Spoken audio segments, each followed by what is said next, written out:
poursuivons notre cycle de conférences paroissiales. Je remercie Monsieur Reynald Sécher d'avoir accepté mon invitation. Monsieur Reynald Sécher vient de Rennes, il fait l'aller-retour sur la journée, il va repartir tout à l'heure. Il est historien et journaliste. Et le thème de la conférence du génocide au mémoricide. Monsieur l'abbé, messieurs les abbés, mesdames, messieurs, j'ai accepté volontiers votre proposition de venir faire une conférence, puisque, comme j'ai expliqué tout à l'heure, nous sommes dans l'ère de l'oralité, et je sais ce qu'est le poids de l'oralité.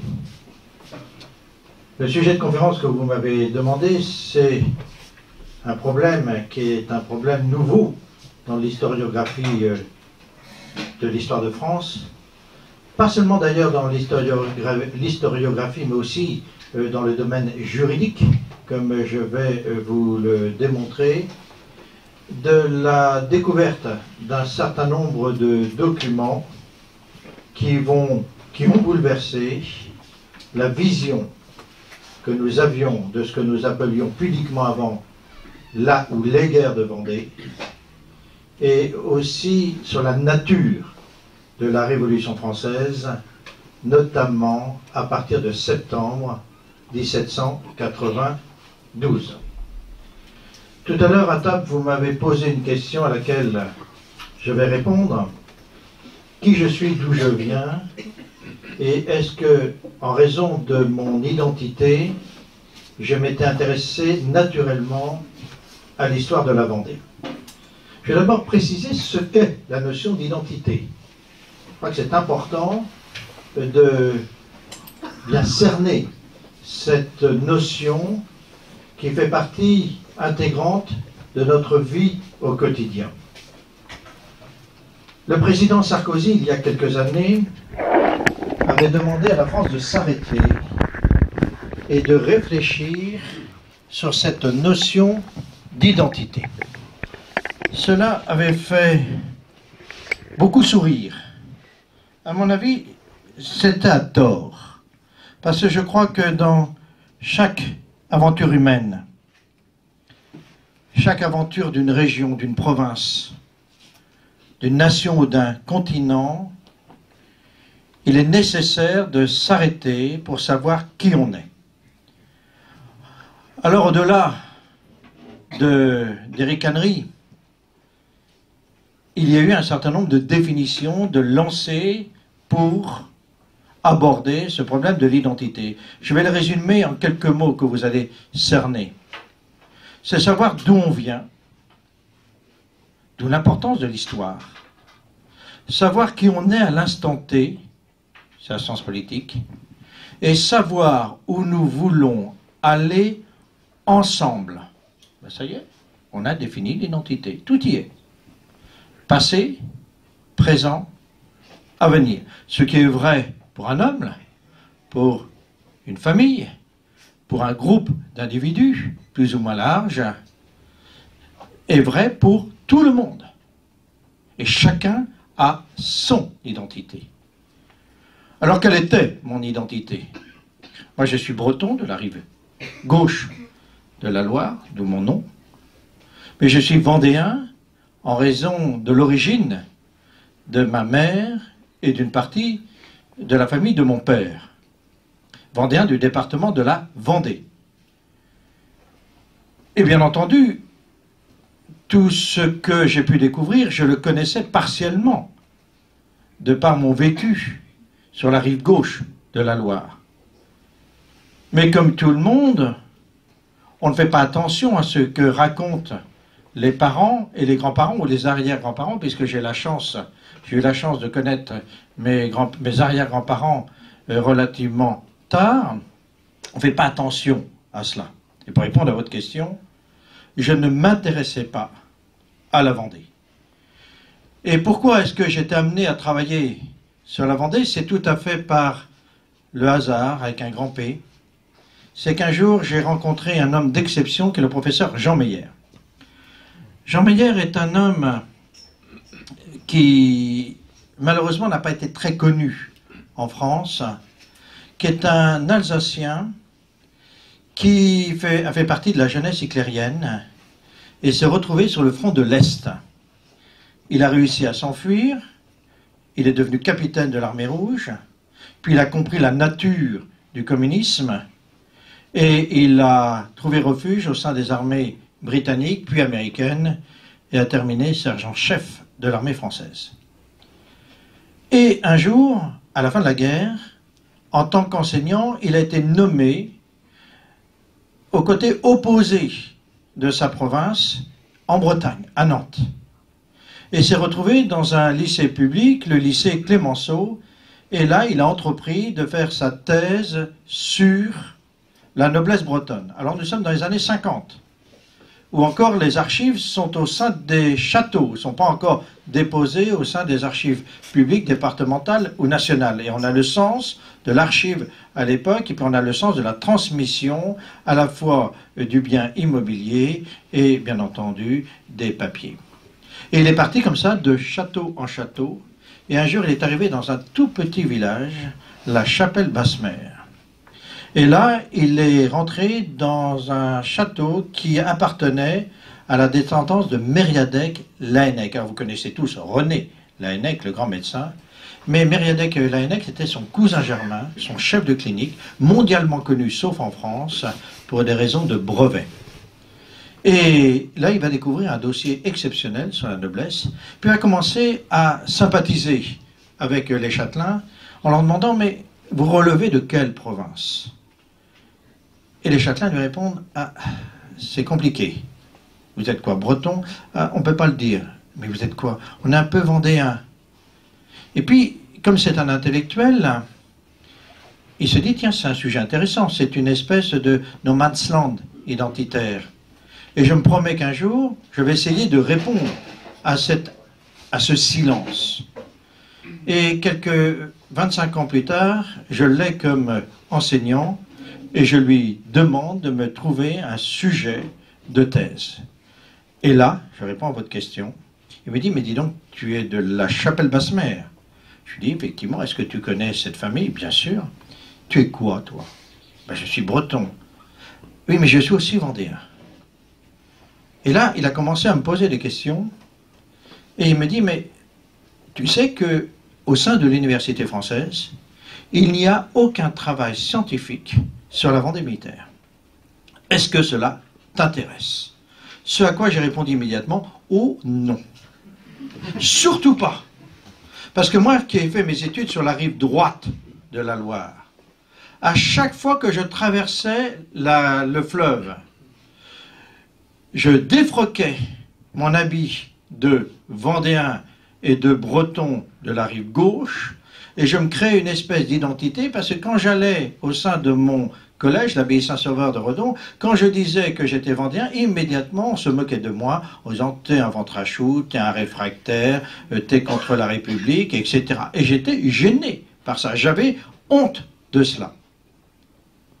Et donc, je dis « non, non, c'est des histoires de bonnes femmes, j'en sors, cela ne m'intéresse pas. » Mais comme c'est un homme intelligent, et c'est un piégeur, comme on dit en Vendée, il me dit, mais ok, très bien, cela ne t'intéresse pas, mais au moins tu vas essayer de répondre à une question qui est imposée, en fait, cette vision est imposée par les marxistes, qui consiste à dire qu'on ne peut pas faire de travail sur la Vendée faute de documents. Est-ce que, oui ou non, tu peux me répondre à cette interrogation? Le travail est de toute autre nature. Je ne travaille pas sur la matière, mais sur le matériau. Il n'y a pas de souci. Et il me dit, reste le problème de la méthode. Est-ce qu'on embrasse les 770 communes de la Vendée militaire, ou est-ce qu'on fait un carottage au sens scientifique du terme? Et si on fait un carottage, quelle commune retournons-nous? Puis on parle comme ça à l'encoignure d'une porte, puis à un moment donné, ben, ta famille est depuis combien de temps à la Chapelle-Basse-Mer? Bon, au moins 1000 ans. Qu'est-ce qu'il faisait? Ben, j'étais médecin, fermier général, procureur du roi, etc., du duc, etc. Bon, ben, tout le monde te connaît dans le village, et tu connais tout le monde. Eh bien, très bien, on retient ton village. Et c'est ainsi que j'ai pris mon vélo, parce qu'à l'époque, on se promenait de manière très, très écologique, et on allait de ferme en ferme, et puis j'ai collecté comme ça une documentation matérielle incroyable, mais en même temps, il y avait, puisque nous sommes en 80, à la fin des années 70, la subsistance de la mémoire collective. La mémoire collective, elle est morte, grosso modo, entre 1978, 80, 2000. Et qu'est-ce qui a tué la mémoire? C'est pas du tout la télévision, c'est le chauffage central. C'est lui le criminel, c'est le chauffage. Parce que, avant, même lorsque les gens avaient la télévision, ils se retrouvaient autour de la cheminée, ou autour du poêle, comme on disait, et on regardait ensemble la télévision, et on parlait. Il y avait l'arrière-grand-mère, l'arrière-grand-père, le père, et on échangeait. C'est ce qu'on appelle les veillées. Eh bien, moi, j'ai vu la disparition des veillées, je ne suis pas vieux. Je l'ai vu. Et quand vous allez à la maison hospitalière, à la maison de retraite, ben, c'est tout le monde qui vous parle. Et puis, à l'époque, les archives, elles sont accessibles. Quand je vais voir le maire, en disant, est-ce que vous avez des archives? Oh, mon petit gars, voilà la clé.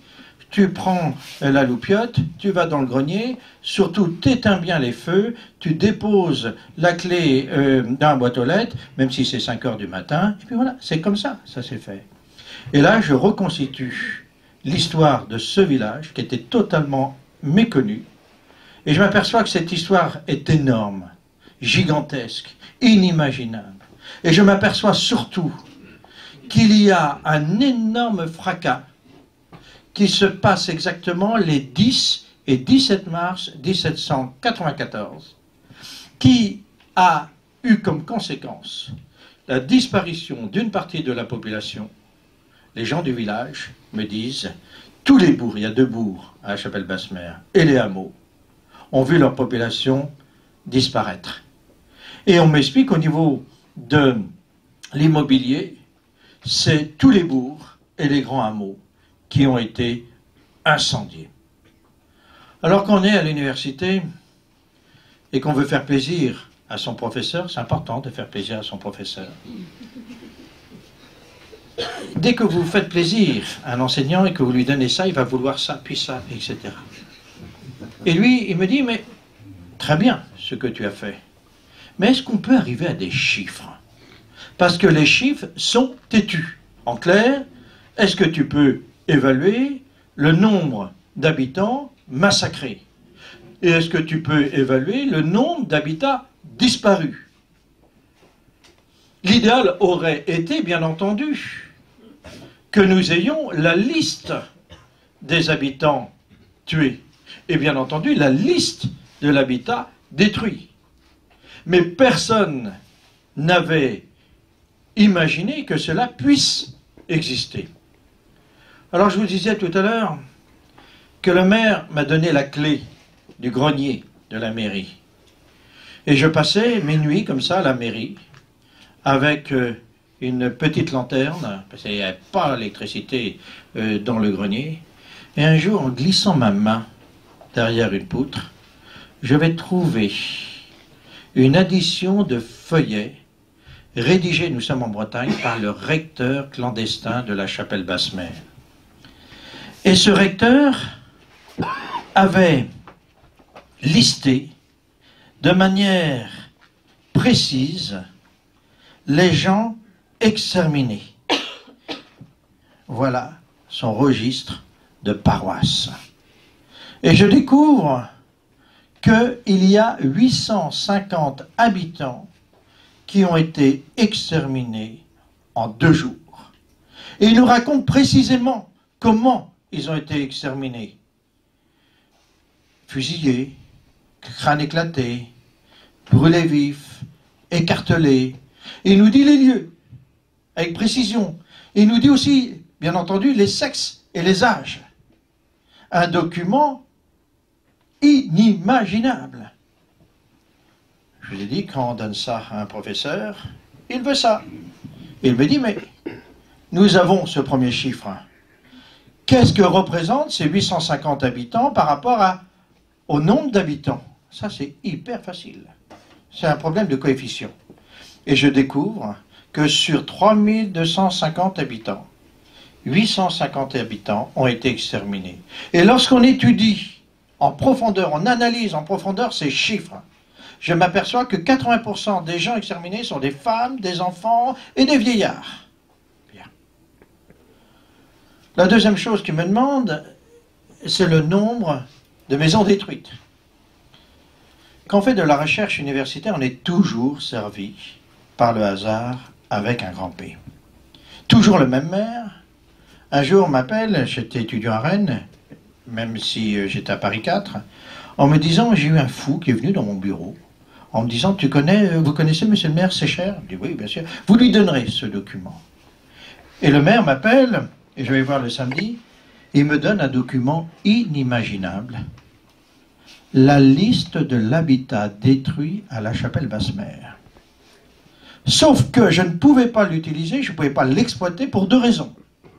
La première, je ne savais pas qui en était à l'origine, et deuxièmement, je ne savais pas où il était, puisque celui qui l'avait donné ne nous avait pas précisé les choses.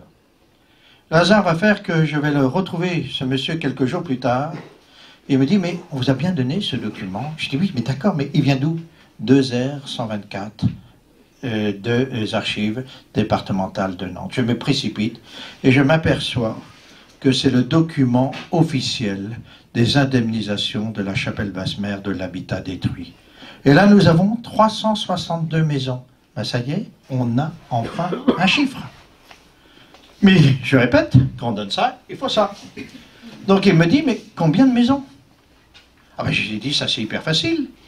Il y a le cadastre, 1808. Et en plus, j'ai le double à la maison, puisqu'à l'époque, mon arrière-arrière-arrière-grand-père est le notaire. Ben voilà, 1063 maisons. Ben ça y est, on a les deux chiffres. Mais quand on donne ça, il faut ça. Il me dit, mais valorisons. Ah ben j'ai dit, ça c'est hyper facile. J'ai les valeurs dans le grenier, puisque les archives de l'étude sont restées. Et on valorise ces maisons, 363 maisons, plus de 51% de la valeur. Et on peut, bien entendu,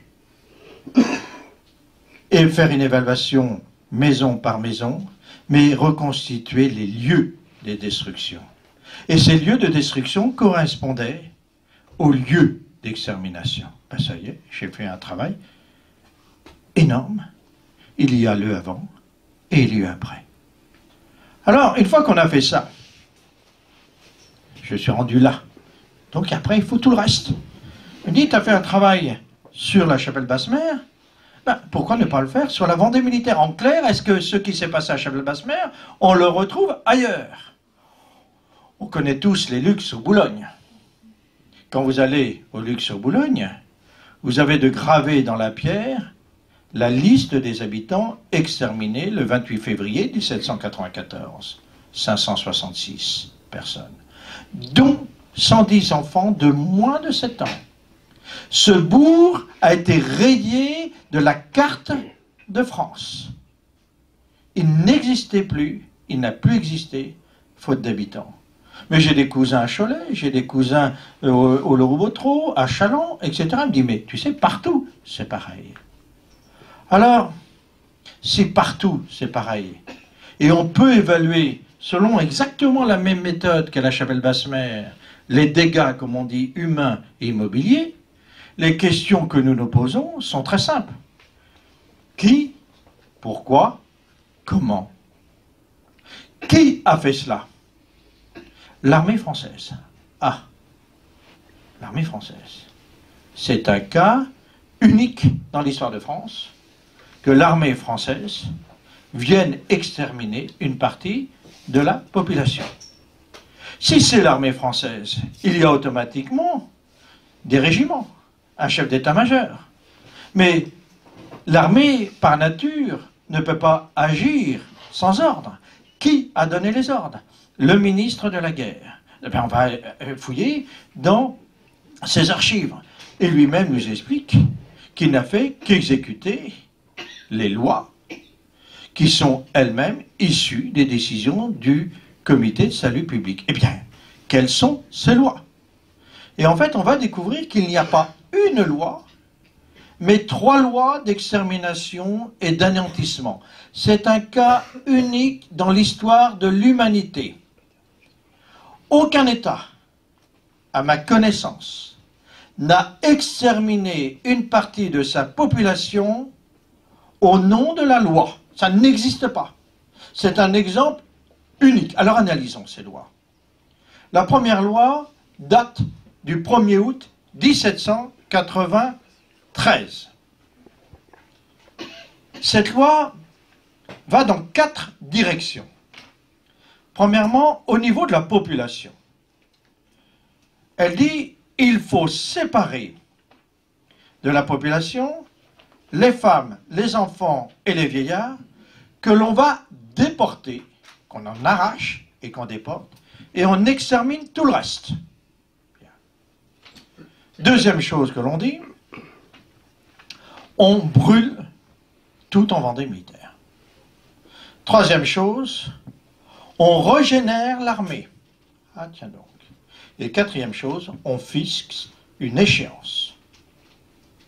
Deuxième loi, 1er octobre 1793, qui ne concerne que la population. On ne fait plus la distinction entre les femmes, les enfants et les vieillards. On décide d'exterminer tout le monde.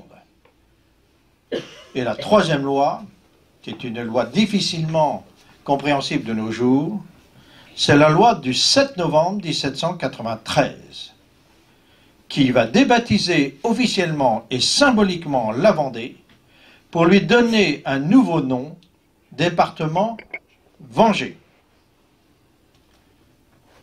Ben voilà. On a le cadre juridique. Et puis l'application qui s'impose d'elle-même, ce sont les colonnes dites de Thureau. Et je trouve tous les documents, je ne vais pas expliciter maintenant, je vais reprendre ça dans le cadre général.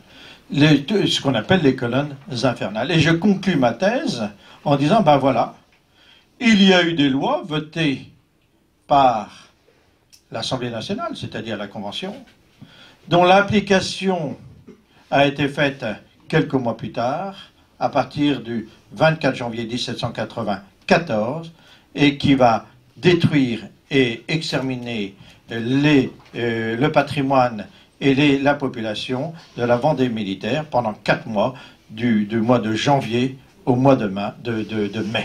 Et puis je m'arrête là.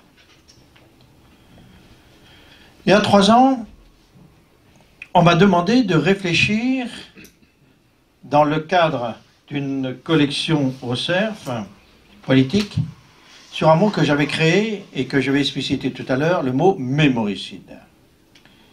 Et là, je vais retourner aux archives nationales,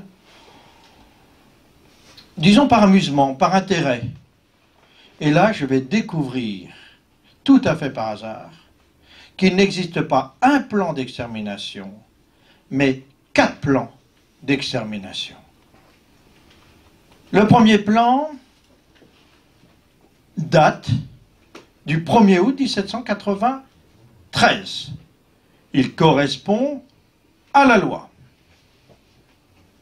Un jeune étudiant que j'avais recruté a travaillé sur cette question, Louis Mabille. Et cet étudiant va nous faire la démonstration scientifique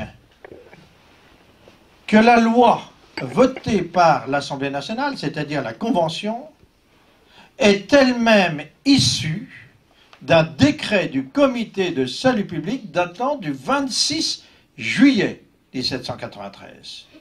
Donc en fait, la source de la loi est un décret. Et donc la première date qu'il faut retenir, c'est 26 juillet. Ce plan est immédiatement applicable, c'est-à-dire qu'on le met en œuvre immédiatement, tant au niveau politique qu'au niveau militaire.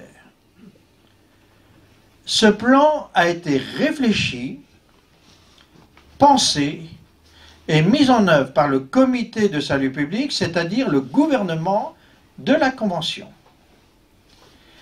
Et il est transmis par les députés, c'est un cas unique, qui assistent les généraux pour sa bonne exécution. Ce premier plan concerne exclusivement la Vendée militaire.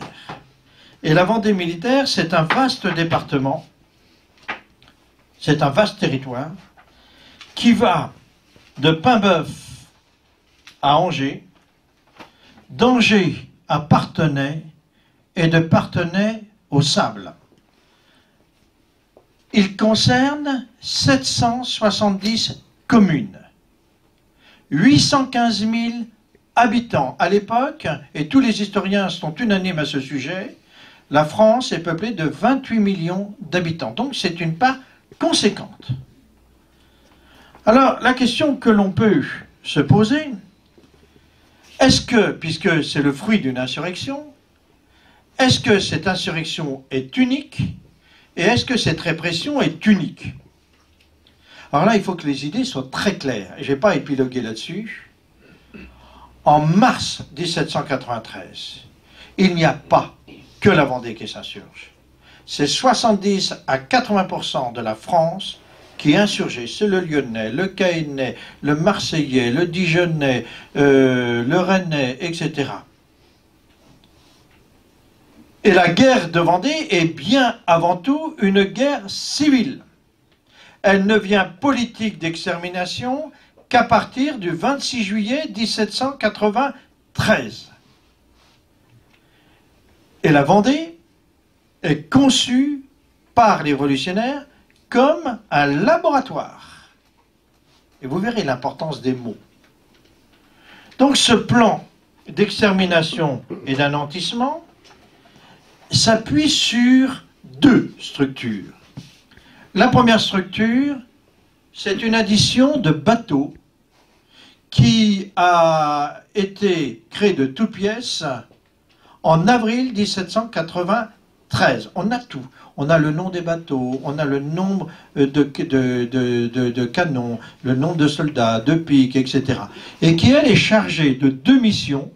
Premièrement, empêcher la liaison nord-sud et sud-nord, et exterminer toutes les populations riveraines de la Loire.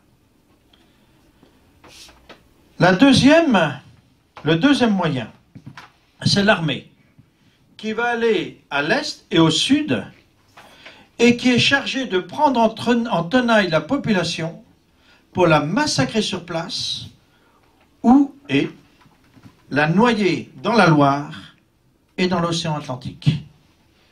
C'est la mission, la finalité de l'armée et du premier plan. Et l'armée est utilisée exclusivement sous forme de masse. Chaque mot est important. On utilise l'armée sous forme de masse.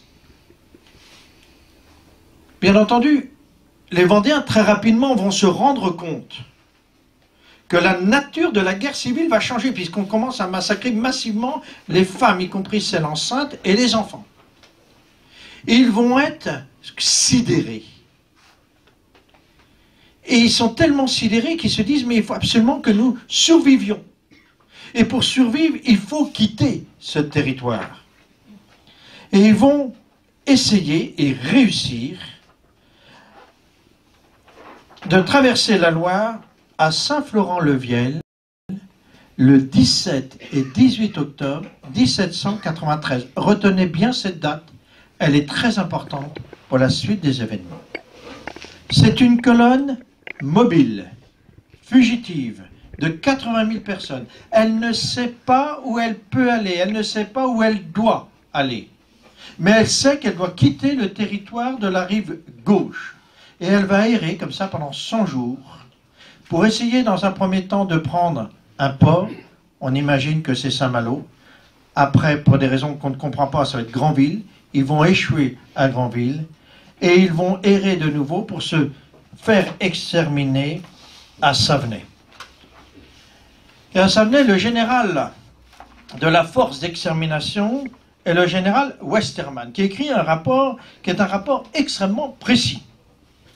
Il n'y a plus de Vendée, elle est morte sous notre sabre libre avec ses femmes et ses enfants. Chaque mot est important. Je viens de l'enterrer dans les marais et les bois de Savenay. Suivant les ordres que vous m'avez donnés, j'ai écrasé les enfants sous les pieds des chevaux, massacré les femmes qui, au moins pour celles-ci, n'enfanteront plus de brigands. Je n'ai pas un prisonnier à me reprocher, j'ai tout exterminé. Alors, si l'armée fait cela, automatiquement, elle a reçu un ordre. Qui lui a donné? Ben, je vais chercher ça au sein du ministère de la guerre. Et au sein du ministère de la guerre, je trouve la réponse. Ce plan a été réfléchi au plus haut niveau de l'État par le comité de salut public le 11 novembre 1793. Ce plan d'extermination ne concerne que les Vendéens qui ont franchi la Loire. Et c'est très précis, il faut exterminer tous les habitants. Vous avez toujours ceux qui veulent faire mieux. On a l'exemple, par exemple, d'un arrêté du Conseil général de l'Eure. Ce Conseil général de l'Eure fait voter cet arrêté en disant il faut exterminer cette population afin que plus un seul ne subsiste. Et ce document, je l'ai retrouvé au sein des archives nationales. Évidemment, quand on cherche le document, on ne le retrouve pas. Voilà. Je vous le lis. Page 127.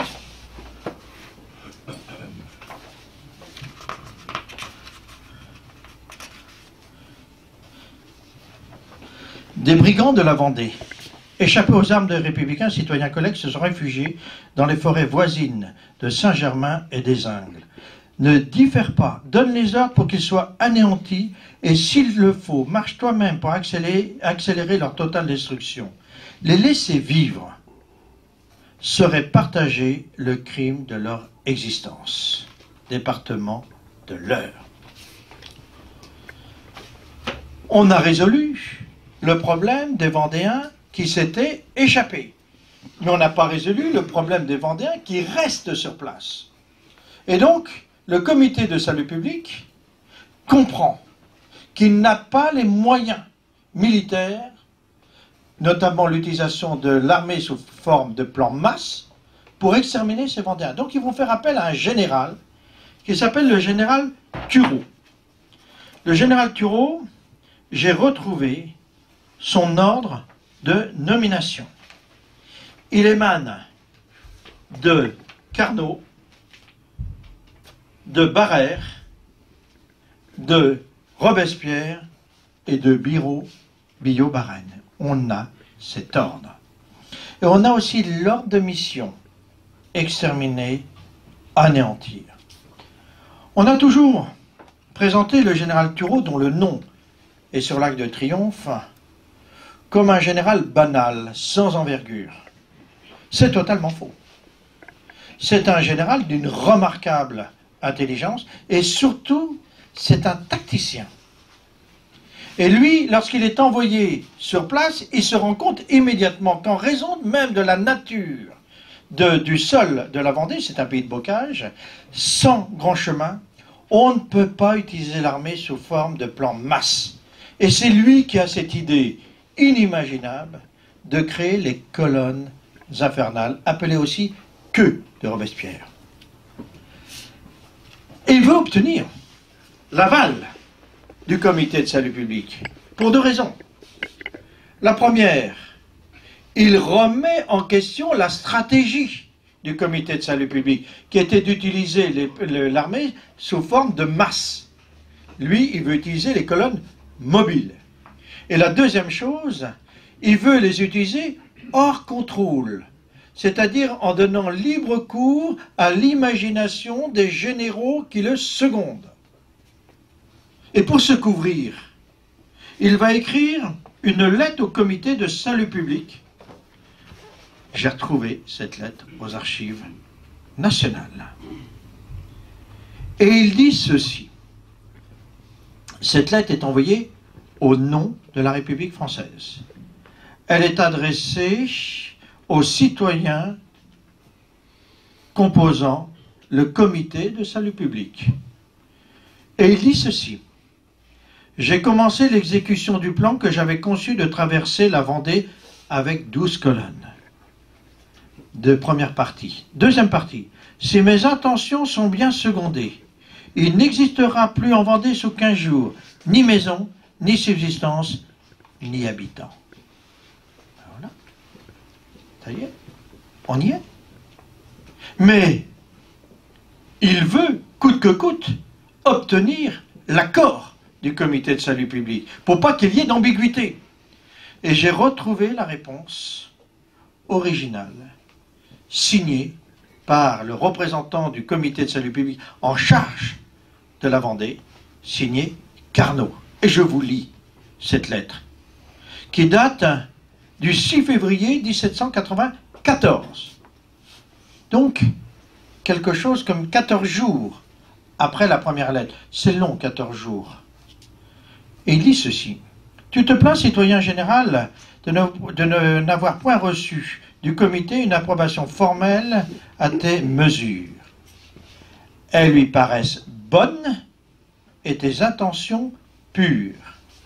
C'est-à-dire que le comité de salut public accepte la remise en question du plan masse pour le recours de colonnes mobiles, et bien entendu, il n'y a pas d'ambiguïté quant aux finalités, c'est-à-dire l'extermination de tous les habitants. Les intentions sont vues comme pures. Et Carnot, avec l'accord du comité de salut public, va envoyer ces colonnes infernales, et on a les plans des premières colonnes, des plans de cheminement, et à partir du début du mois de février, il va laisser libre cours à l'imagination des généraux. Et là, on a ces rapports des généraux. Les rapports des généraux sont toujours rédigés en double exemplaire. Un pour le ministère de la guerre et un pour le pouvoir politique. Au ministère de la guerre, à la fin des événements, on a déposé tout naturellement ces archives au sein des archives militaires. Quant aux documents expédiés aux politiques, on les a systématiquement détruits pour ne pas laisser de traces. Et c'est ces documents d'origine militaire que j'ai retrouvés. Alors, on découvre l'horreur, dans l'horreur, l'inimaginable, l'indicible. Et je prendrai quelques exemples plus tard. Mais en tout cas, ce qui est sûr, et c'est ce que voient les députés sur place, c'est plus on massacre, plus les habitants font de la résistance, plus eux-mêmes combattent. Et donc on dit à Thureau à un moment donné, ben, la solution que tu nous as donnée est une mauvaise solution. Pourquoi? Parce que non seulement la guerre n'est pas terminée, mais la guerre civile, elle est ouverte partout, y compris aux populations qui se rendaient. Donc on va créer un quatrième plan d'extermination. Ce plan est rédigé le 13 mai 1794 et il va s'appuyer sur des camps de retranchement à partir desquels on va faire partir des colonnes mobiles, et ce plan va durer du 13 mai 1794 au 2 décembre 1794. Alors qu'est-ce que nous savons exactement de ce système pluriel? À l'heure d'aujourd'hui, pas grand-chose, puisqu'on a découvert cela il y a exactement 3 ans. J'ai un de mes étudiants à l'heure actuelle qui travaille sur cette question, et dans 1 an, si vous me réinvitez, eh bien, je vous dirai avec précision l'envergure, les moyens, les effectifs et les résultats de ce système mixte. Donc l'extermination et l'anéantissement de la Vendée n'ont pas duré, contrairement à ce que je disais dans ma thèse d'État, 4 mois, mais 18 mois. Puisqu'il commence le 26 juillet 1793 pour s'achever le 2 décembre 1794. Alors, le problème, une fois qu'on a les plans, ce sont les moyens. Comment exterminer 815 000 habitants qui de surcroît sont tellement anti-révolutionnaires qu'ils refusent de se laisser exterminer. C'est un sacré problème. Alors on a réfléchi là-dessus. On est en 1793, on est en plein scientisme. Et on se dit, on va mettre la science, le progrès, au service du système mortifère. Et on va aller faire des recherches dans 3 grandes directions qui vont vous surprendre en raison de leur modernité. La première direction, c'est le gazage de la population. On décide de la gazer. Excusez-moi, est-ce que vous pouvez me donner mon livre sur le génocide franco-français, la Vendée-Vengée? Donc on décide de la gazer. C'est la première fois dans l'histoire de l'humanité que l'on a recours à cette forme d'extermination de masse. Alors il faut trouver le technicien, le chimiste, capable de mettre en œuvre ce gaz. Et on va faire appel au plus grand chimiste de l'époque, qui est en plus député de Paris, Fourcroy. Et Fourcroy va réfléchir, il va œuvrer, comme on disait à l'époque, et ne trouvera pas la solution. La ville de Paris, pour le remercier et l'honorer, lui a érigé une statue que vous pouvez voir encore dans une des niches de l'hôtel de ville de Paris. C'est-à-dire que celui qui a créé ce concept d'extermination de masse par le gaz est un Français, et vous pouvez voir sa statue au sein d'une des niches de l'hôtel de ville, c'est-à-dire l'hôtel principal de Paris. Il y a toujours des malins qui se croient plus intelligents que d'autres. Et notamment, il y a un pharmacien au Pont de C qui s'appelle Proust, qui lui se dit, mais moi j'ai la solution. Et il va faire des expériences sur des moutons au Pont de C, on a le rapport, et malheureusement, ni les moutons, ni les conventionnels présents n'ont été accommodés, donc échec au gaz. La ville d'Angers, pour le remercier de cette idée, va lui donner un nom de rue et va apposer sur sa maison une plaque en souvenir. Échec au gaz. Deuxième solution, on se dit, on va semer ici et là des mines antipersonnelles. Vous voyez que c'est très moderne. Puis on commence à œuvrer. Puis en fait, on se rend compte très rapidement que on ne peut pas réussir à créer la mine intelligente, celle qui explose sur le mauvais. Parce que la mine ne peut pas lire intelligence. Et on se dit, il faut arrêter. Vous savez, le problème d'aujourd'hui est le problème d'hier. Donc on va recourir à une troisième solution. C'est l'empoisonnement à grande échelle, par l'arsenic et d'autres moyens, de l'eau, du pain et de l'alcool. Un des lieutenants de Charette, qui s'appelle Savin, un jour découvre des fourgons regorgeants d'arsenic. Et il se pose la question en disant, mais à quoi cela peut-il servir? Il ne comprend pas. Et la réponse, on l'a trouvée 200 ans plus tard, c'était pour empoisonner l'eau, le pain et l'alcool. Mais c'est très pervers comme système par nature. On empoisonne une rivière, mais quand le cheval bleu ou le cheval blanc a soif, on ne sait pas si l'eau est empoisonnée, donc on va arrêter la solution.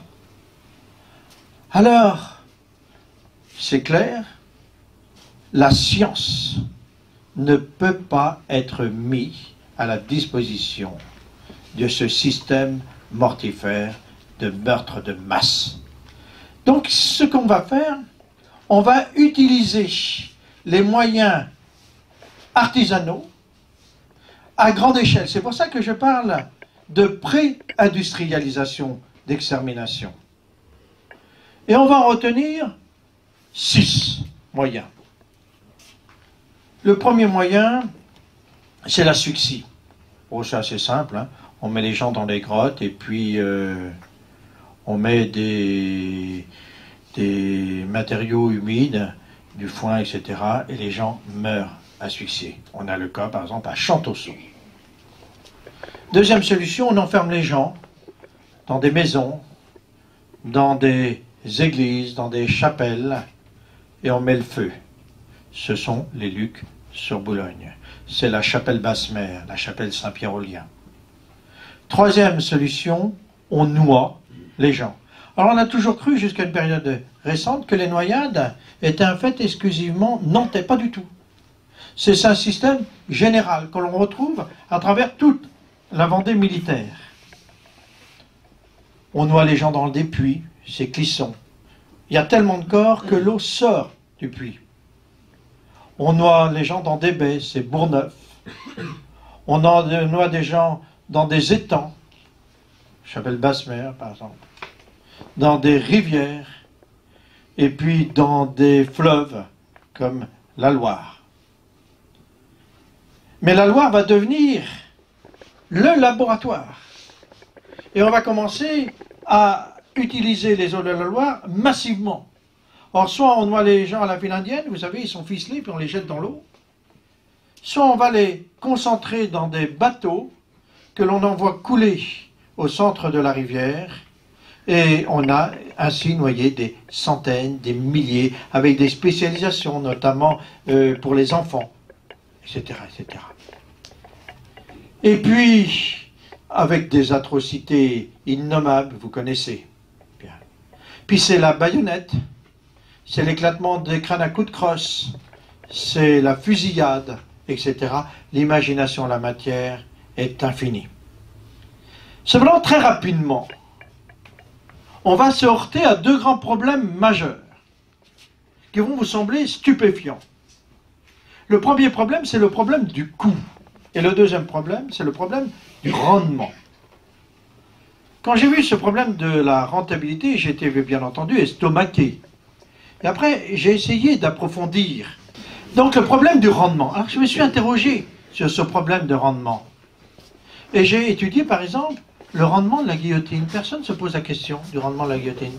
Savez-vous quelle est la meilleure journée de décollation par la guillotine? Vous voyez, c'est des questions qu'on ne se pose pas. On ne peut pas aller au-delà de 78. Oh, c'est pas possible. C'est impossible. Un enfant, lorsque vous... Un soldat, combien il peut tuer de personnes à coups de crosse? C'est une question qu'on ne se pose pas. Il ne peut pas aller au-delà de 3. Il ne peut pas aller au-delà de 3. C'est impossible. C'est impossible. Puis lorsque vous envoyez un bateau, c'est aussi délicat parce que il faut l'envoyer, il faut une structure, etc., etc. Puis il y a le problème du coût. Ah tiens donc, ça vaut quoi? Ben, j'ai étudié le coût de la décollation par des guillotines. On n'imagine pas ce que c'est. Alors que c'est quoi? On va décliner. Ben, pour commencer, il faut des matériaux. L'acier, le bois, la peinture, parce qu'on peint en rouge, parce que ça traumatise les gens de voir le sang couler. Hein? Puis ensuite, il faut faire prisonnier les gens, les acheminer dans des prisons, leur donner un minimum, louer les bâtiments.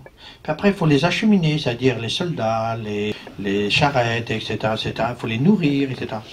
Puis lorsqu'ils arrivent devant la guillotine, ils sont exécutés par un bourreau, rémunéré 100 livres par opération. Un professeur, à l'époque, était rémunéré 100 livres par mois.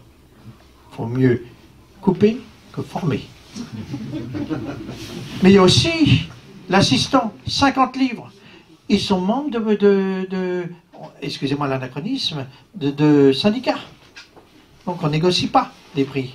Puis une fois que les gens sont coupés, ben, il faut les emporter comment dire, au cimetière.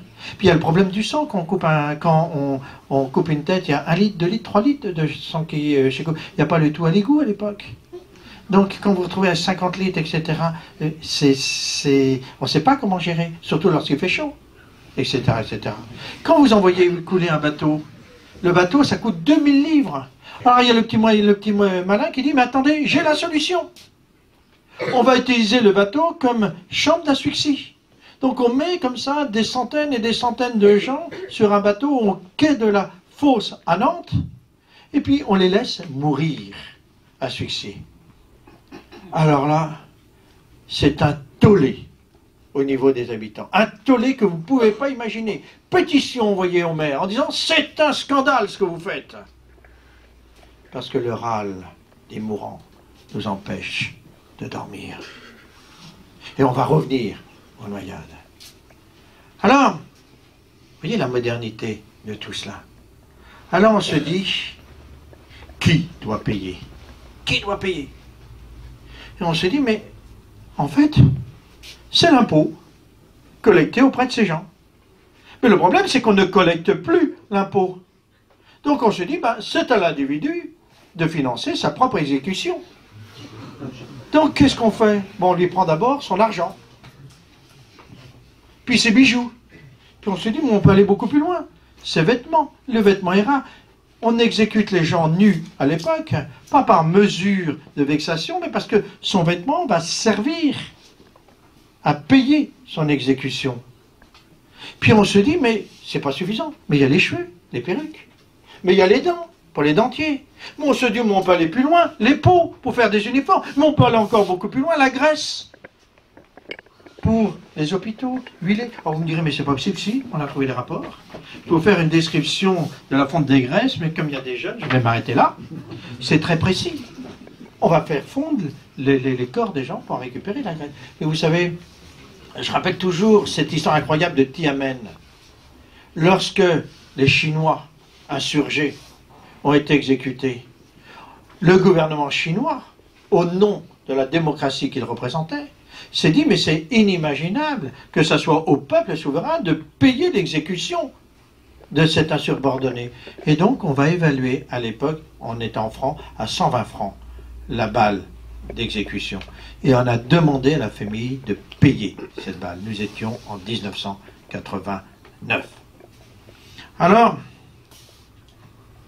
le bilan de tout ça. Le bilan de tout ça, en termes de chiffres, est énorme.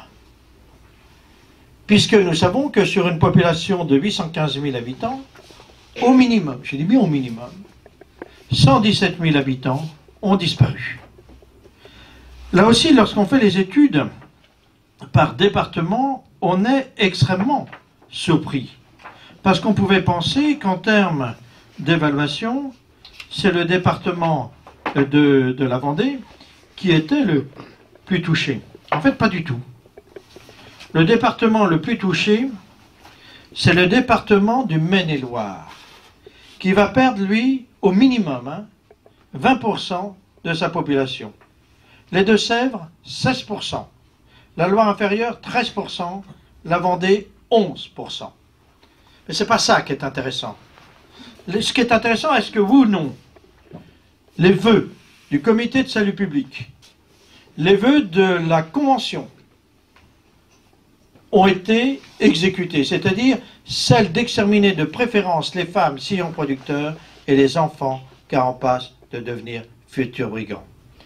Tous les sondages qu'on a faits, quels qu'ils soient, vont tous dans le même sens. 80% des gens exterminés sont des femmes, des enfants et des vieillards. Au niveau immobilier, alors malheureusement, nous n'avons pas toutes les listes de l'immobilier parce que le département du Maine-et-Loire n'a pas été indemnisé sans que je comprenne pourquoi. N'ont été indemnisés que le département des Deux-Sèvres, de la Loire-Inférieure Atlantique et de la Vendée. Il y a des villages qui ont été entièrement rasés. Voilà, c'est simple. Le cas de la Chapelle-Basse-Mer, le bourg a été entièrement rasé. Voilà, n'a survécu que la mairie, qui est un camp de concentration, et la Dimerie, qui est un camp de concentration. Alors, une fois qu'on a dit cela, la question que l'on se pose, c'est comment appeler ce crime? Puisqu'il s'agit bien, je rappelle, d'un crime légal. Et la deuxième question, est-ce que les contemporains avaient soulevé la question du mot? Le problème du mot. Parce que lorsque moi, étudiant, je me retrouve devant cela, je me dis, mais comment je peux appeler cela? Comment? Mais moi, je suis un homme des années 85. Je suis dans la modernité du temps. Et je cherche autour de moi un mot qui puisse correspondre. Et le seul mot qui puisse correspondre, c'est le mot génocide. Pourquoi? Parce que le mot génocide a une définition. Alors qu'est-ce qu'on appelle génocide? En fait, il n'y a pas un crime de génocide, il y en a 3. Premièrement, la conception. Deuxièmement, la réalisation, c'est ou, hein. Troisièmement, la complicité, tant dans la conception que dans la réalisation, de l'extermination partielle ou totale d'un groupe humain de type ethnique, ou racial, ou politique, ou religieux. Bien. Vous n'avez rien retenu, c'est normal. Je vais reprendre la définition. Est-ce qu'il y a, oui ou non, un système d'extermination? Ben oui, il y a la loi, ça suffit. Bien. Donc ça y est, c'est fini, il y a un crime.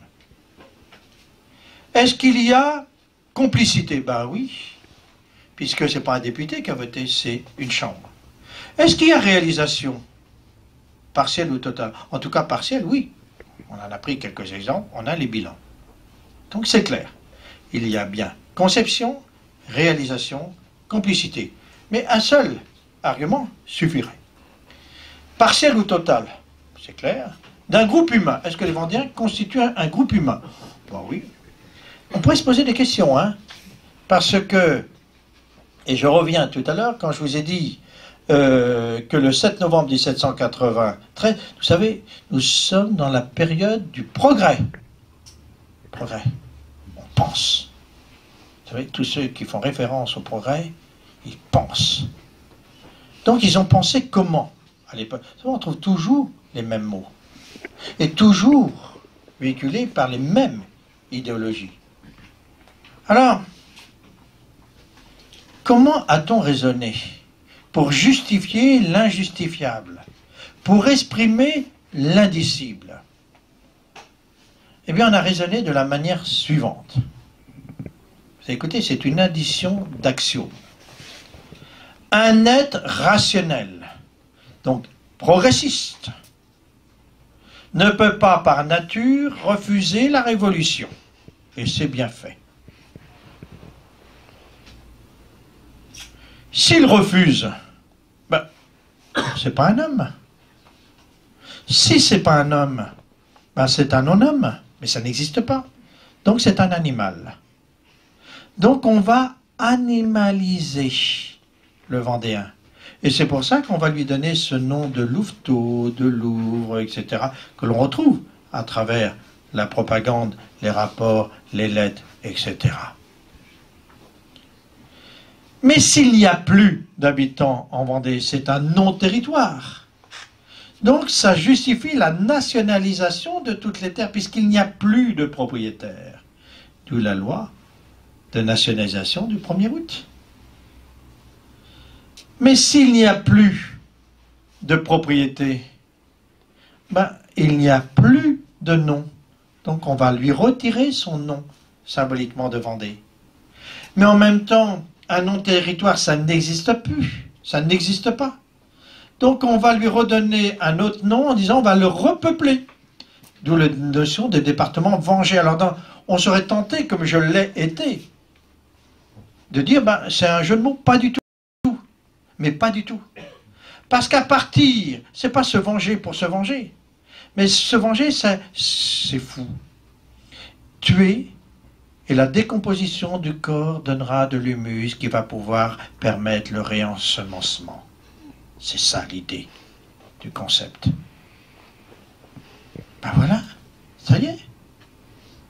Donc, c'est un groupe humain. Alors, est-ce que c'est un groupe humain de type ethnique? Sûrement pas. Racial non plus. Religieux, oui. Politique, oui.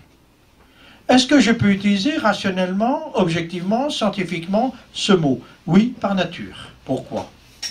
Parce que ce mot qui a été créé par Lemkin en 1943, défini juridiquement en 1945-1946 lors de la Convention de Nuremberg, est par nature imprescriptible donc rétroactif. Ben voilà. Et c'est tout naturellement qu'on va utiliser rétroactivement ce mot pour condamner les crimes commis par les nationaux socialistes entre 39 et 45, d'ailleurs on pourrait dire 33 et 45, pour les débiles mentaux, pour les chrétiens, pour les tziganes, pour les juifs, etc., etc. Bien. Et puis tout naturellement, on va utiliser rétroactivement ce mot pour qualifier l'extermination des Arméniens en 1915. Donc ce qui est vrai pour un système est vrai aussi pour d'autres. Alors la question que je vais soulever tout à l'heure, est-ce que des contemporains s'étaient posé la question de la dénomination de ce meurtre de masse? Eh bien oui. Gracchus Babeuf, le père du communisme, s'arrête à un moment donné en disant « mais c'est affreux ce qui est en train d'être fait. C'est le peuple souverain qui a conçu, mis en œuvre l'extermination d'une partie de lui-même. » Donc il va chercher dans le vocabulaire un mot. Mais l'Ancien Régime n'a jamais commis ce genre de meurtre de masse. On tue les gens non pas pour ce qu'ils ont fait, mais pour ce qu'ils sont. Je répète. On tue les gens non pas pour ce qu'ils ont fait, mais pour ce qu'ils sont. C'est la première fois dans l'histoire contemporaine qu'on a pensé ce genre de crime. Et ben voilà. Babeuf cherche le mot, il n'en trouve pas, il va créer ce néologisme de populicide. Alors vous me direz, mais c'est idiot parce que c'est le bon mot en fait qu'on pouvait utiliser. Il est meilleur ce mot que le mot génocide. Et oui, bien sûr, c'était le bon mot. Mais malheureusement, on ne l'a pas retenu pour des raisons tout à fait simples. C'est qu'on a voulu gommer ce crime. Alors, dernière partie. La question que je me pose en tant qu'homme de science est la suivante. Comment cela se fait-il que 200 ans après les événements, les livres d'histoire, l'idéologie officielle, les hommes politiques, les médias, ont fait des bourreaux des victimes et des victimes des bourreaux? En clair, pourquoi a-t-on érigé des statues à Fourcroy? Pourquoi a-t-on donné des noms de rue à des criminels contre l'humanité comme Carnot, le grand Carnot, ou à Robespierre, etc. Et qu'en même temps, le Vendéen est considéré comme un traître à la Révolution française. L'assassin de Barras, c'est une histoire qui n'a jamais existé. L'affaire Barras n'a jamais existé. C'est une pure invention. Je ne dis pas que le gamin n'a pas vécu. Bien sûr qu'il a vécu. Je ne vais pas entrer dans les détails. Mais on ne sait pas du tout qui l'a tué, dans quelles conditions il a été tué. Et l'histoire, elle est vraiment tout à fait simple. On l'a pu la reconstituer. Ce gamin, qui est le fils d'un palefrenier du château de Versailles, a perdu son papa. Il vit avec sa maman, qui n'a pas d'argent, qui le confie à un commandant, qui s'appelle Desmarais, qui le prend sous sa coupe, qui l'emmène avec lui, mais on ne sait pas que lui donner comme travail. Donc on lui dit, bah, tu gardes les chevaux. Puis un matin, on le réveille, puis l'enfant est mort, visiblement assassiné. Et puis, les chevaux ont disparu. Ça peut être un crime, ça peut être un vol de commun, etc., etc. Donc lui, qui pense à cette pauvre veuve, se dit, je vais écrire au comité pour demander une petite pension pour le gamin. Et lorsque Robespierre voit ça, il dit, c'est génial. Je vais communiquer autour. Vous savez, il y a certains qui savent merveilleusement s'y prendre pour ça. Il va communiquer et va faire de cet enfant le martyr de la Révolution. Alors, question que l'on peut se poser. Est-ce que c'est une évolution naturelle de l'histoire? Oui. Ou tout ça c'est préparé, préfabriqué? Et si c'est préfabriqué, qui a imaginé ça et quand? Ben, il suffit de, vous savez, c'est le fil d'Ariane, de reprendre en arrière. On voit si on rétroactivement, si on tire le fil d'Ariane, ben, c'est l'idéologie dominante au sein de l'université, gérée par l'essentiel par les marxistes, qui ont imposé ça. Puis ce sont des hommes politiques. Je pense à Clémenceau, Jaurès. Dans ce livre-là, vous avez toutes ces études. Et puis c'est aussi un grand historien, Michelet. Michelet a inventé le négationnisme et le révisionnisme. Tout le vocabulaire utilisé par certains pour nier le génocide des Arméniens, le génocide des Juifs, etc., c'est le vocabulaire de Michelet. Est-ce qu'on peut aller plus loin? Oui, bien sûr. Et là, je vais vous raconter une histoire qui est absolument horrible. C'est l'horreur dans l'horreur absolue. Tout à l'heure, je vous ai dit que les Vendéens avaient traversé la Loire le 17 et 18 octobre 1793 parce que fracassés. Je vous avais dit de bien retenir cette date. Qu'est-ce qui se passe? Il se passe qu'il y a donc 80 000 Vendéens qui traversent la Loire en une journée et demie. Le général en chef, le généralissime comme on dit, c'est Bonchamp. Bonchamp est mortellement blessé, il est agonisant. Il n'en a plus que quelques minutes à vivre. Mais il est encore conscient. Et ces 80 000 Vendéens ont 5 000 prisonniers bleus. Excusez-moi, monsieur l'abbé, ce sont des salauds. Ils ont passé leur temps à massacrer des femmes enceintes, des enfants, etc. Mais vraiment, on ne peut pas faire pire ce qu'ils ont fait. Et tout naturellement, il n'y a qu'une seule sentence, c'est l'exécution pour crime de guerre, pour crime contre l'humanité. Et bien entendu, les Vendéens qui ont été fracassés par ces 5000 salauds, ils se disent, éliminons-les. Et puis, allez, à mort. Oui, mais le général en chef, Bonchamp, il est profondément chrétien. Il sait qu'il va rencontrer dans quelques minutes au plus le patron, le chef. Et celui-ci ne lui pardonnera pas ce crime parce qu'il est coupable et responsable. Coupable et responsable. Il sera coupable de l'exécution sommaire de ces 5000 soldats parce qu'il est le chef. Et lui, il n'a pas envie du tout d'aller à la chaudière. Ah, c'est pas son truc. Lui, il pense plutôt paradis. Excusez-moi, ça paraît un peu vieillot, ce que je vous dis. Alors, il dit non.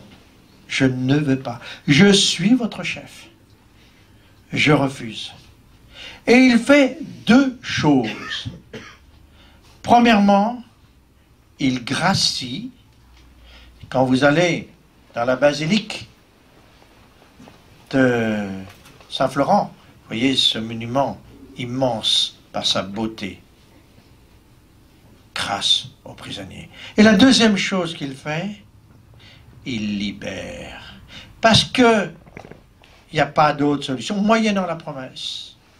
Mais comme dit Jacques Chirac, les promesses n'engagent que ceux qui y croient, moyennant la promesse qu'ils ne continuent plus de massacrer les Vendéens. Ce sont des chrétiens, ils pensent que lorsqu'on a donné sa parole, on ne peut pas la renier, on ne peut pas être parjure. Mais le problème, c'est que le comité de salut public, la convention, l'armée, etc., le ministère, a décidé l'extermination.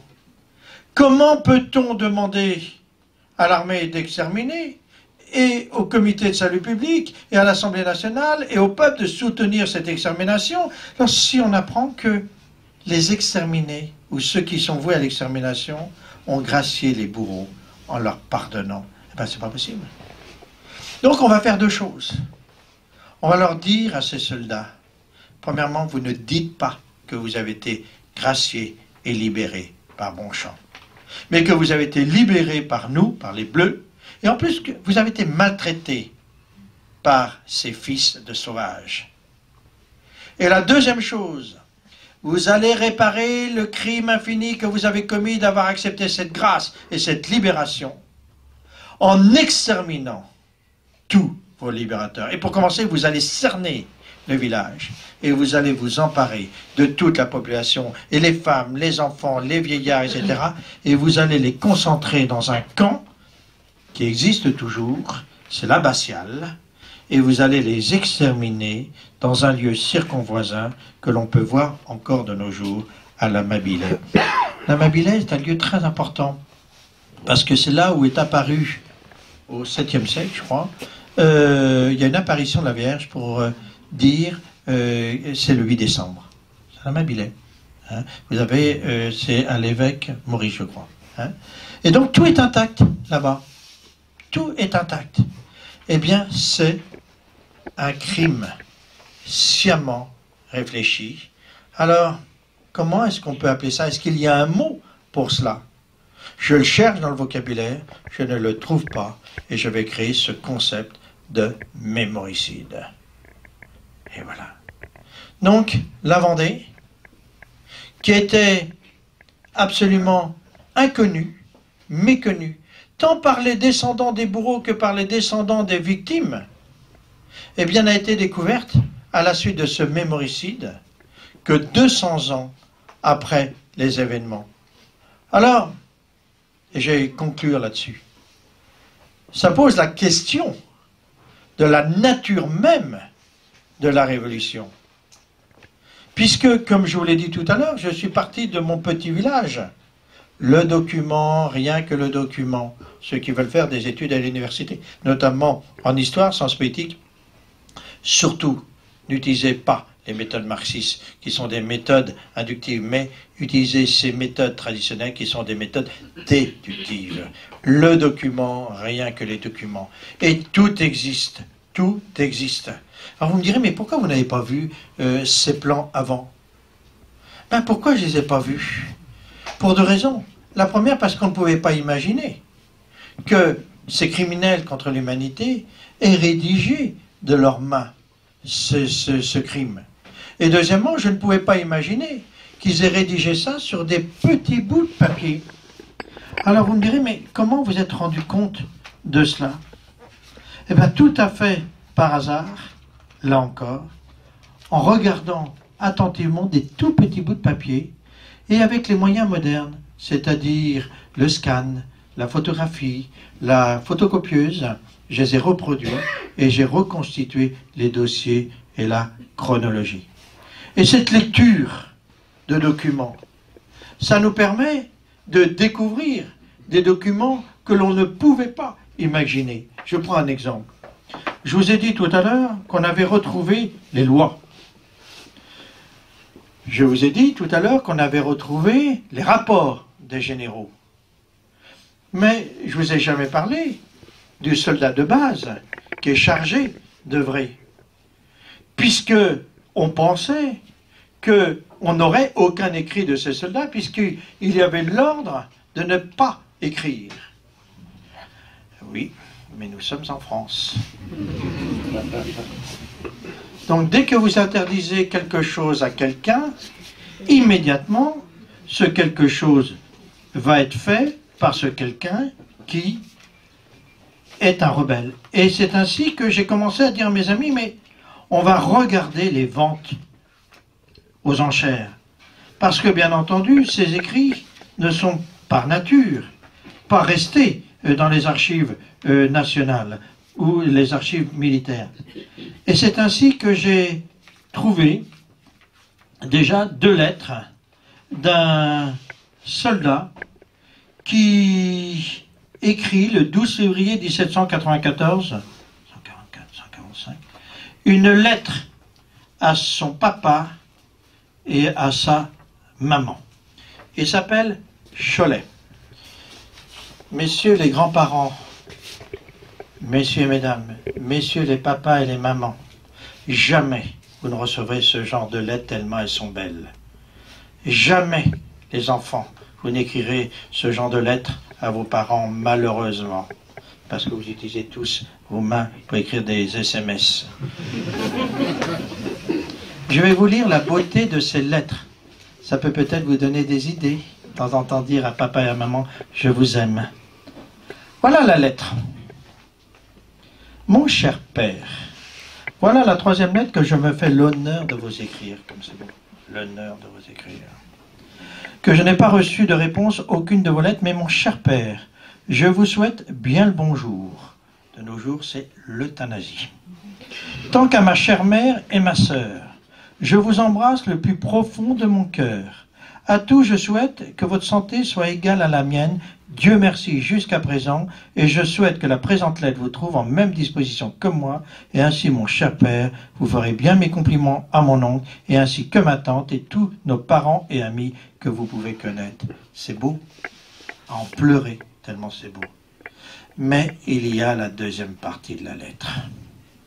Et ainsi, mon cher père, je vous apprends que la guerre de la Vendée est bien avancée.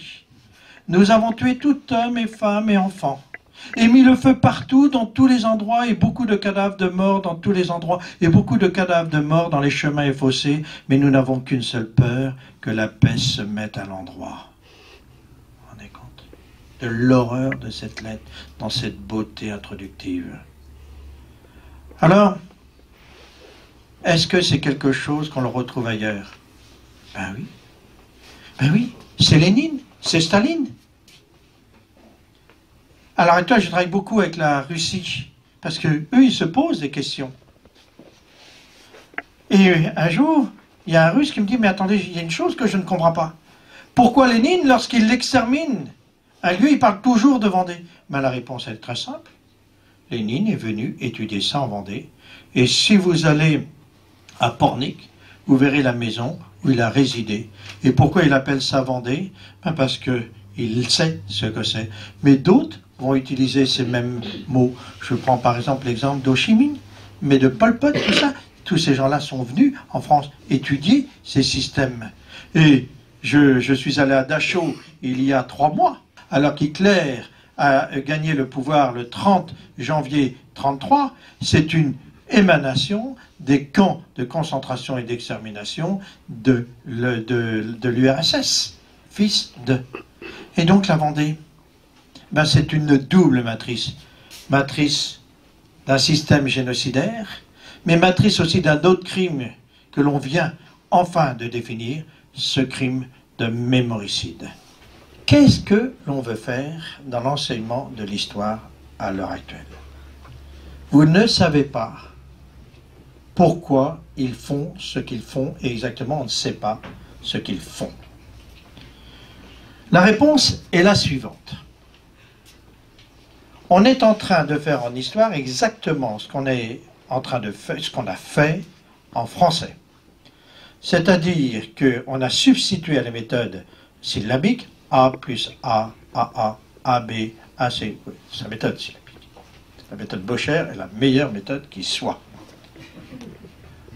On a substitué à la méthode syllabique la méthode globale qui a généré tellement de dégâts qu'on est allé vers la méthode semi-globale.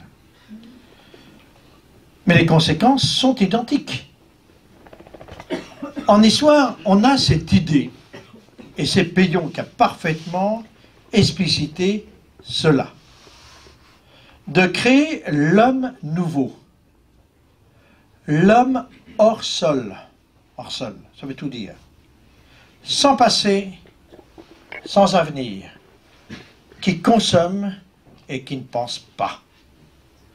Et tout à l'heure, quand je vous ai expliqué ce qu'était la notion d'identité, c'est pour ça que ce débat initié par le président Sarkozy est un débat intéressant. S'arrêter et définir, voir, passé, présent, futur. Donc, il faut tuer le passé. C'est très difficile de supprimer du jour au lendemain l'histoire. Ça y est, on commence dans certaines classes à la supprimer. Et ça paraît naturel. C'est devenu ennuyeux, incompréhensible, inaudible. Pourquoi? Parce qu'on a supprimé la méthode syllabique en histoire. Et la méthode syllabique en histoire repose sur 4 piliers. La chronologie. Deuxièmement, la cartographie. Troisièmement, l'homme. Quatrièmement, l'événement. Et on a substitué ça à ça la thématique. Et je prenais l'exemple tout à l'heure à table. Moi qui étais prof d'enseignement supérieur Bac plus 3 et Bac plus 4, j'avais donné comme sujet à mes élèves le divertissement et le poilu. C'est un sujet passionnant. Je vois certains regards qui me regardent effrayants, en se disant « Ouf, on ne l'a pas eu comme prof ». C'est un sujet passionnant. Eh bien, c'est ainsi que j'ai découvert que le poilu 14-18 avait son téléphone portable, la télévision couleur, etc. Mais si vous voulez faire des expériences, demandez autour de vous, là vous êtes dans un milieu privilégié, de quand date le Christ, ou Charles de Gaulle, etc. Mais vous allez être estomaqués. Mais regardez certains de nos ministres qui nous ont expliqué ce matin que les droits de l'homme étaient une invention de la République. Alors que les droits de l'homme datent du 4 août 1789. Nous sommes en pleine monarchie. Vous voyez? Etc. On a fêté, il y a quelques années, les 200 ans de la République. Alors que la République n'avait que 160 ans, etc. etc. On célèbre chaque 14 juillet. J'aime beaucoup écouter les journaux le 14 juillet, parce que je retrouve partout les mêmes bêtises. On commémore la fête de la prise de la Bastille. Absolument pas. Je vois certains regards qui regardent. Ah bon? Eh ben non, on ne commémore pas la prise de la Bastille, surtout pas. Cette fête a été initiée en 1884 et on commémore justement le 14 juillet suivant, c'est-à-dire la fête de l'unité retrouvée. Alors, ça donne quoi à l'heure actuelle? Je vais sortir dans quelques jours une BD sur François Ier. Je me suis dit, c'est le hasard, je me suis dit c'est extraordinaire, je vais être en plein dans les commémorations officielles, puisque c'est le 500e anniversaire de la proclamation de François Ier comme roi, le 1er janvier 1515. Puis bien entendu, il y a Marignan, tout le monde connaît cette date, y compris le plus analphabète. Même le ministre de l'Éducation nationale actuel pourrait répondre à cette question, je pense.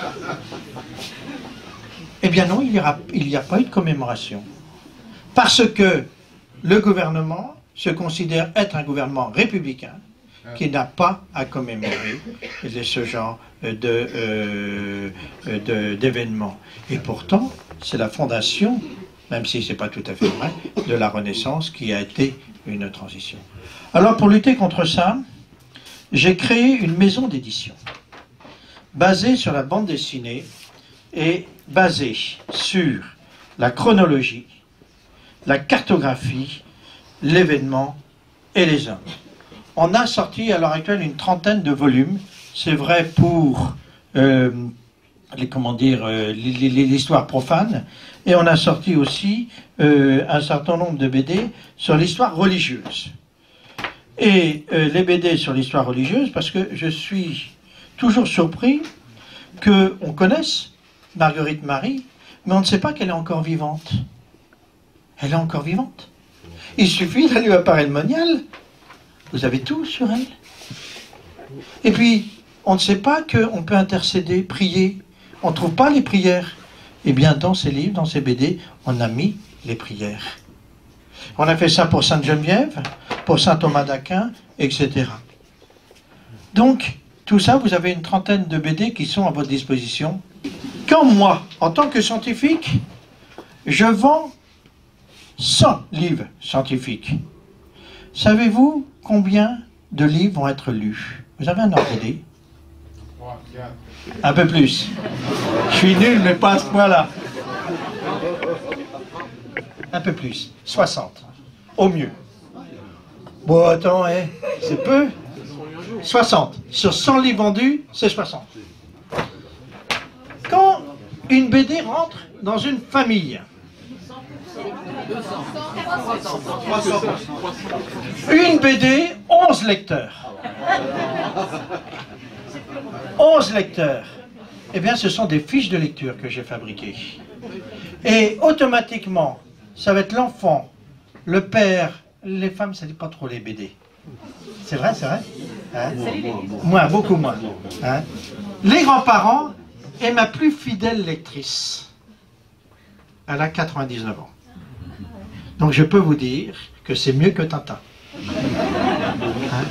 Dernière chose que je voulais vous dire, et je m'arrête là. Moi qui travaille beaucoup dans les pays de l'Est, ils ont un problème lié à la mémoire. ils ne savent pas comment maintenir vivante cette mémoire. En fait, c'est ça qui se passe dans nos civilisations, il y a toujours une double mort. Et en Vendée, on est en train de créer le mémorial du génocide des Vendéens. Je vous ai parlé de mon petit village tout à l'heure. Eh bien, on a racheté la chapelle, l'église paroissiale, qui datait du XIe siècle, qui est tombée en ruine parce qu'on avait brûlé à l'intérieur des dizaines de chapelains, c'est-à-dire des habitants. On l'a reconstruite et on a construit un immense mémorial. On vient de finir toute la base, on vient d'avoir l'autorisation de terminer. Donc n'hésitez pas, excusez-moi, de nous faire des dons. Et si vous avez des jeunes pendant les vacances, c'est le mois de juillet, vous voulez passer quelques jours avec nous, dans une bonne ambiance, eh bien n'hésitez pas à vous inscrire à ce genre de camps, qui sont des camps chrétiens, hein, qui sont des camps où vous apprendrez à savoir ce qu'est une pierre, ce qu'est un liant, c'est-à-dire la chaux, le ciment, ce qu'est le bois, ce qu'est comment dire le granit, le moellon, le sable, l'ardoise et même la tuile. Voilà. Donc n'hésitez pas à vous inscrire à ce genre de choses. Voilà, j'ai terminé. Merci.